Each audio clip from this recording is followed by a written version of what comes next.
দর্শক মন্ডলী, মৎস্য এবং প্রাণী সম্পদ তথ্য দপ্তর কুমিল্লার পক্ষ থেকে সবাইকে শুভেচ্ছা এবং স্বাগতম। আমরা বর্তমানে যে জায়গায় দাঁড়িয়ে আছি কুমিল্লা জেলার বুড়িচর উপজেলার একজন সফল মৎস্য খামারের কাছে, যেখানে তিনি মিশ্র চাষ করেন। মিশ্র চাষ করার পাশাপাশি তিনি আরো খামার করেন, গবাদি পশুর খামার করেন, ছাগলের খামার আছে। চলুন আমরা তার যে মৎস্য চাষের সফলতার গল্প এবং তিনি এই মৎস্য চাষে কিভাবে আসলেন তার মুখ থেকে শুনি।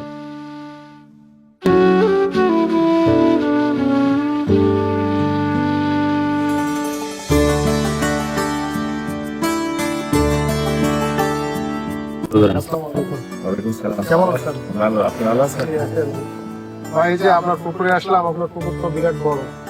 এই পুকুরে আপনি কিভাবে মাছ চাষ শুরু করলেন, বা এই প্রথমে কিভাবে চিন্তা ভাবনা করলেন যে আমি ভালো করে মাছ চাষ করবো বাণিজ্যিক ভাবে?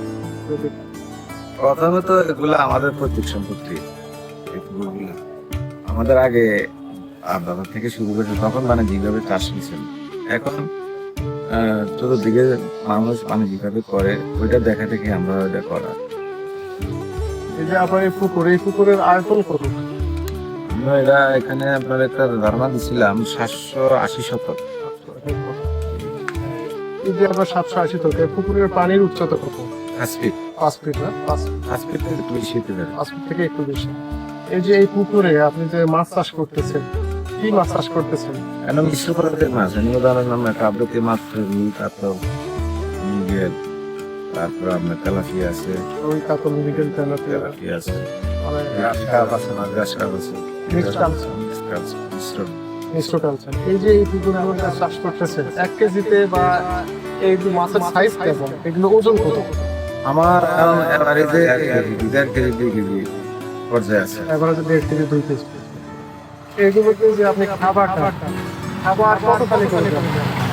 খাবারটা আমার বিবেক আছে, ওইটা হিসাব করে 15 দেয়। আমাদের সাথে সঙ্গে কিছু করে ওয়াটার দেয়। যে সময় যেটা লাগে, প্রথম তো ছোট যখন হয় তখন ছোট পরিমাণে খাবার, মিডিয়াম পরিমাণে তখন একটা খারাপ, আবার যখন উপযুক্ত হয়ে যায় তখন খাবারটা একটু বাড়িয়ে দিতে হয়।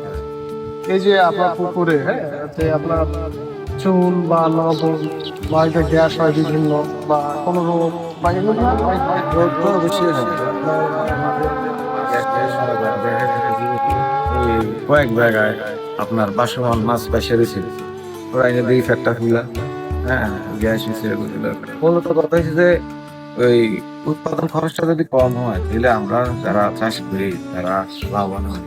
তো দেখা যাচ্ছে কোম্পানি বিভিন্ন এই প্রপার ট্রিটমেন্টটা যদি সঠিক সময়ে কম খরচে দিতে তাহলে আমরা লাভবান বেশি। কারণ আমার অনেক সময় দেখা গেছে যে খাদ্যের দাম রেগুলার বাড়ে, ওইভাবে কিন্তু মাছের দাম মানে রেট বা মাছের দাম বাড়ে, এই জায়গায় আমরা সমস্যা। কিন্তু বিভিন্ন জিনিসের দাম বাড়তেছে, ঠিক আছে, সময়ের সঙ্গে, কিন্তু এইটা আপনাকে নিজে বুদ্ধিতে করতে হবে। যেমন নিয়মিত চুন, তারপর আপনার নিয়মিত লবণ, নিয়মিত যদি গ্যাস না হয় এই জন্য পুকুরে টান দেয়া, এগুলো একটু নিয়মিত করলে দেখা যাবে যে আপনার খরচটা কমে আসবে। এগুলো একটু নিয়মিত করতে হবে।